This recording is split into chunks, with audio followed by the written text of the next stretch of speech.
Welcome. My name is Chef Morgan James. For those of y'all who are new here, y'all can go ahead and click that like and subscribe button down below because we're going to be trying to do this a little bit more frequently. So today, what I'm going to be cooking is good old ribeye. Can't go wrong with that.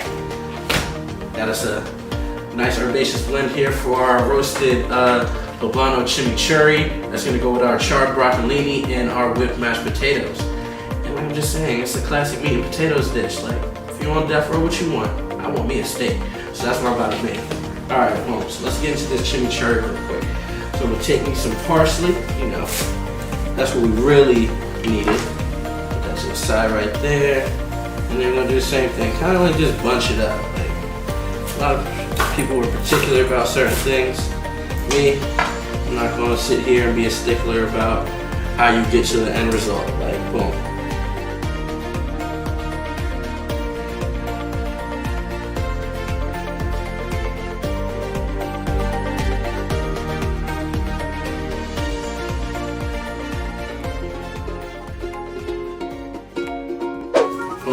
Then take a couple cloves of garlic.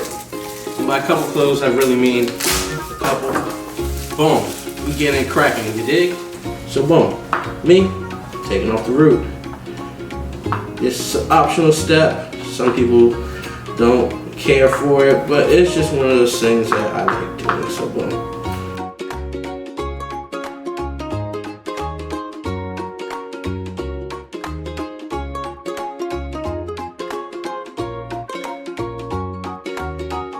And then when we have them in those nice strips, all we're gonna do is turn it.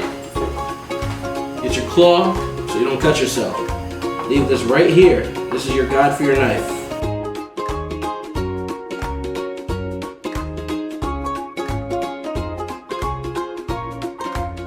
Take one habanero or spicy pepper of your choice.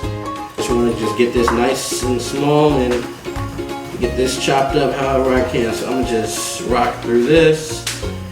Optional ingredient, crushed red pepper flakes. I just want a little bit more heat and I want to see some contrast in color.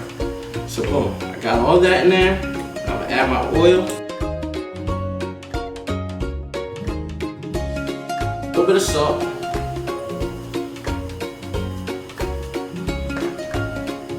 Got me some white pepper here.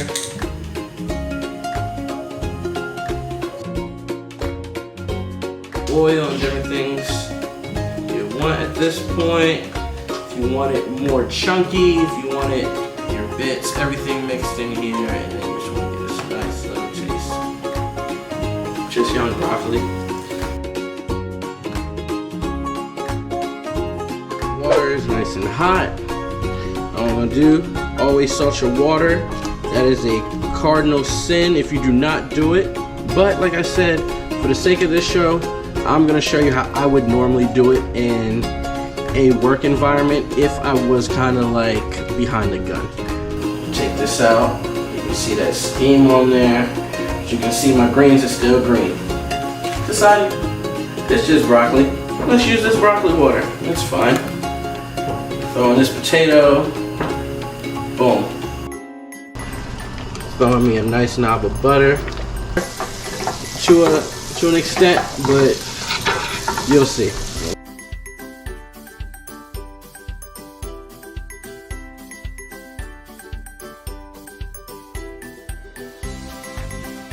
Roughly.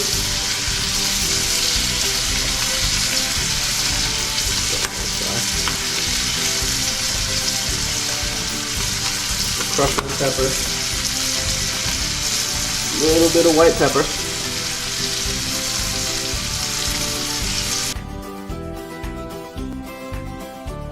Now we're at everybody's favorite part, the most anticipated, our ribeye. For any type of steak, I like to keep it nice and simple.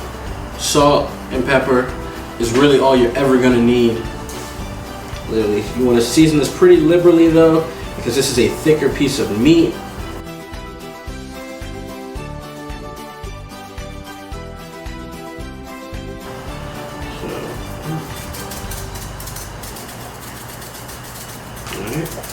Less surface space. I felt like I didn't get enough salt, so boom. A little bit more won't hurt.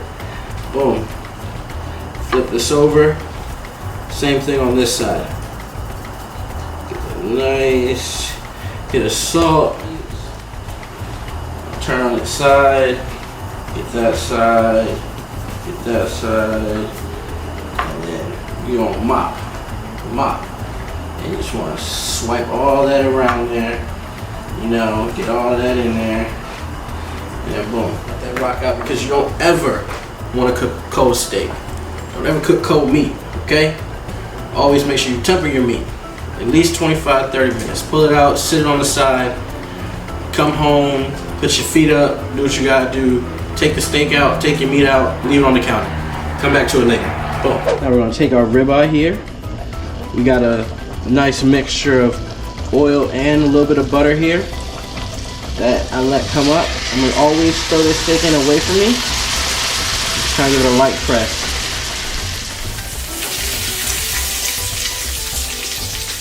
Lining about a centimeter or two up the side of your steak, that's the indicator to let you know to check the other side of your steak. And me, I'm gonna casually flip that, and there we go. I'm gonna flip this guy over.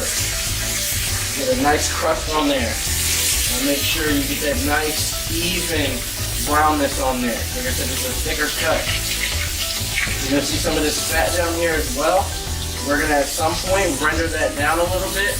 But right now, while I have it flipped over, I'm gonna cut my heat a little bit lower. And I'm gonna take me a nice knob of butter. Drop that right in there. Boom. Okay, there's a couple cloves of garlic. Always make sure you smash the garlic. I like to people all the time to think they just throw it in there. No. Smash your garlic. You want to be able to, don't have to peel it, just make sure you smash it. Throw those 3 in the pan. Boom. Some fresh herbs. Right here I got some rosemary, some thyme, a couple mixture things. Throw a couple sprigs in there. You'll hear that pop. Now for you. Get you a spoon. A little bit of surface area on it. Talking about this size right here. As you let your herbs and your garlic melt down into your butter, you're going to take your pan right here, and you're just going to let all that butter come back down to the bottom, and then you're just going to baste. And you're just going to find that rhythm, and then keep spooning that mixture over your steak.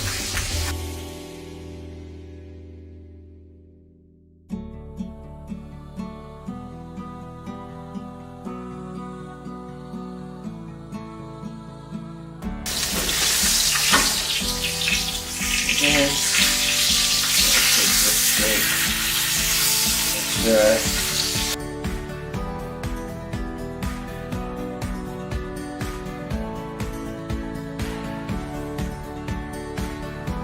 Potatoes are done over here. Make sure. I'm gonna take these potatoes out here and let these cool. And after our steak has rested over there for about 10 minutes, we'll take this off here. And then the moment we've all been waiting for.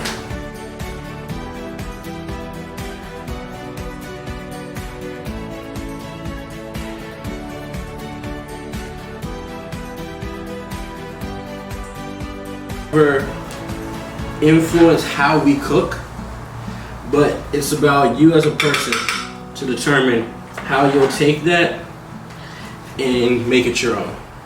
I'll take my charred broccolini over here.